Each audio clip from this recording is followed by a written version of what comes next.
کیا یہ گھر میں رکھنا جائز ہے یا نہیں؟ فیضان صاحب کراچی سے، جائز نہیں ہے تصویر جو اس پر تو نبی صلی اللہ علیہ وسلم کی بہت شدید وعیدیں ہیں. تو بچیوں کے لیے گڑیا بعض فقہا استعمال کی اجازت دیتے ہیں، لیکن اس میں بھی مضبوط اور مدلل جو موقف ہے، جو امام ابو حنیفہ کا موقف ہے، وہ یہ کہ بچی کے لیے گڑیا کے استعمال کی بھی اجازت نہیں ہے. پوری شکل بنی ہوئی ہوتی ہے. نبی کے دور میں جو گڑیا ثابت ہے وہ اس طرح کی گڑیا نہیں تھی. اس کے ناک نقش کے بارے میں کہیں بھی نہیں ہے کہ وہ واضح تھے.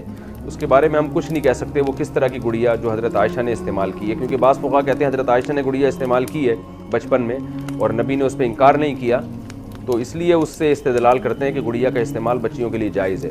لیکن دوسری طرف بخاری مسلم کی متفق علیہ صحیح احادیث اتنی کثرت سے ہیں جن میں تصویر کے استعمال کو نبی نے سختی سے حرام قرار دیا ہے.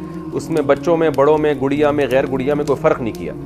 تو وہ جو روایت ہے جس میں آتا ہے کہ گڑیا استعمال کی ہے، اس کے بارے میں ہمیں معلوم نہیں ہے کہ اس کے چہرے نقوش واضح تھے یا نہیں تھے. ظاہر ہے اس دور میں تصویر سازی نے اتنی ترقی تو نہیں کی تھی کہ بچوں کی گڑیاؤں کے لیے بھی بہت خوبصورت ڈال بنائی جاتی ہیں جیسے آج کل بنتی ہیں. تو اس لیے اس بارے میں راجح قول یہی ہے، حنفیہ کا قول ہے کہ بچیوں کے لیے بھی گڑیا کا استعمال یا ان کھلونوں کا استعمال جائز نہیں ہے. تو ہاں یہ ضرور ہے کہ اگر آپ بچی کے لیے گڑیا خرید دیتے ہیں اور اس پر اس کے چہرے کو مسخ کر دیں آپ، پھر جائز ہے. تو بھالو وغیرہ اگر آپ لیتے ہیں تو اس کا چہرہ بگاڑ دیں کسی طریقے سے، جلا کے یا اس پہ کوئی اس کے آنکھیں نکال دیں آپ، ناک تھوڑی سی کاٹ دیں، تو اس کا چہرہ جب مسخ ہو جائے گا تو پھر اس کھلونے کا استعمال بچوں کے لیے جائز ہوگا. میں نے ابھی بچی ہماری بھی ضد کر رہی تھی، ایک گڑیا کے پیچھے بہت زیادہ پڑی ہوئی تھی، گڑیا چاہیے، تو ہم نے بھی لے کے اس کو مسخ کروا دیا اس گڑیا کے چہرے کو.